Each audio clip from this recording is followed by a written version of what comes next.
आमदार फोडले असा आरोप केलेला आहे. खरंच मला बोलायला अतिशय दुर्दैव.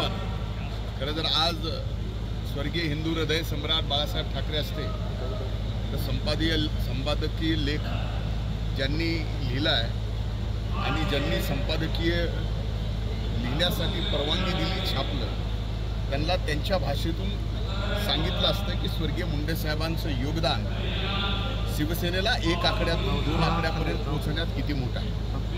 आणि सगळ्यात वाईट माझ्यासारख्याला काय वाटतं तर स्वर्गीय मुंडे साहेब नसताना तुम्ही मुंडे साहेबांना ज्या पद्धतीनं सामना बदनाम करताय ही अतिशय दुर्दैवी गोष्ट आहे. खरं तर युतीचे शिल्पकार म्हणून ज्या 3 लोकांचं नाव घेतलं जायचं त्यात पहिलं नाव हिंदू हृदय सम्राट बाळासाहेब ठाकरे, दुसरं नाव प्रमोदजी महाजन आणि तिसरं नाव स्वर्गीय गोपीनाथरावजी मुंडे साहेबांचं घेतलं जायचं. आणि आज त्या ठिकाणी सामनाच्या संपादकीयतून उद्धव ठाकरेंच्या मुखातून आज स्वर्गीय मुंडे साहेबांची अशा पद्धतीनं बदनामी ते नसताना करणं हे उद्धव ठाकरेंना शोभत नाही.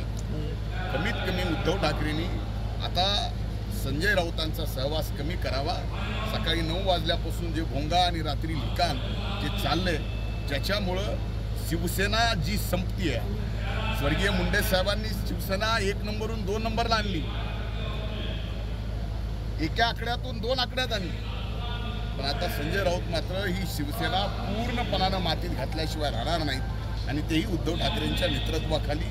स्वर्गीय मुंडे साहेब नसताना अशा पद्धतीनं बोलणं असताना तुम्ही एकदा तरी असं बोललात, एकदा तरी मुंडे साहेबांवर तुम्ही अशा पद्धतीचा आरोप केलात? लाज वाटली पाहिजे. आज स्वर्गीय मुंडे साहेब नसताना अशा पद्धतीचं वक्तव्य करणं हे अतिशय आमाच्या सारख्याला वेदना देणार आहे. राज्यात मराठवाड्यात अतिवृष्टी आहे असं आणि जे कृषी मंत्री आहेत ते सांस्कृतिक कार्यक्रम लक्षात घ्या. कृषी मंत्री म्हणून ज्यावेळेस धो पाऊस चालू होता आणि शेतकऱ्याच्या जमिनी पाण्याखाली जात होत्या त्यावेळेस हा कृषी मंत्री कमरा एवढा पाण्यात शेतकऱ्याच्या सोबत शेतकऱ्याच्या रानात गेला होता. आज जे फिरतायत ते 3 दिवसाच्या उन्हानं जमिनीतलं पाणी शेतकऱ्याच्या ज्यावेळेस एक थेंब पाणी नाही, जमिनीत चिखल सुद्धा वाळलाय त्यावेळेस तुम्ही फिरताय आणि या ठिकाणी आमच्यावर आरोप करताय. हे काही छत्रपतींना शोभणारं नाही, संभाजीराजांना तर बिलकुल शोभणारं नाही. उशिरा का होईना तुम्हाला शेतकऱ्याची आठवण आली. संभाजीराजा तुम्हाला राजे म्हटलं जातं पण उशिरा आलेलं शांत पण उशिरा का आला असं म्हणता येत नाही. पण रात्रंदिवस हा कृषी मंत्री बांधावर आहे. शेतकऱ्यांच्या अडचणी माहिती आहेत. म्हणूनच भविष्यात येणारी सोयाबीनच्या भावाची अडचण सुद्धा आम्ही या ठिकाणी आज लक्षात आणून 90 दिवस सलग सोयाबीन हे MSPच्या किमतीप्रमाणे केंद्र आणि राज्य सरकार खरेदी करेल याची परवानगी केंद्र आणि राज्याला दिली. एवढंच नाही तर सरसकट आज संभाजीराजे इथं आले, त्यांना सरसकटचा अर्थ कळाला तर उत्तमच आहे.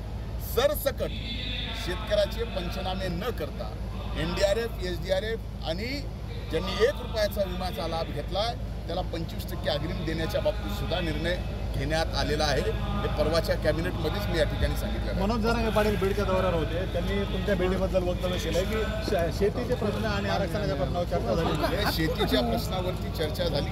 ज्या दिवशी ते मला बांधावरून फोन करत होते त्यावेळेस मीही बांधावर होतो आणि त्यांनी फोन करणं, मी एक कृषी मंत्री आहे, मी एक संविधानिक पदावर बसलो आहे आणि त्यावेळेस फोनवरती त्यांना माझा फोन लागत नव्हता.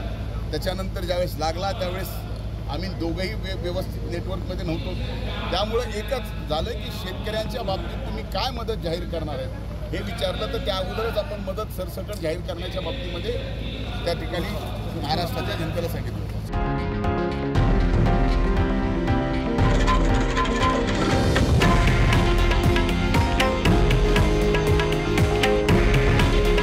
हे आहे देशातील नंबर 1 न्यूज नेटवर्क आणि आपण पाहत आहात TV9 मराठी.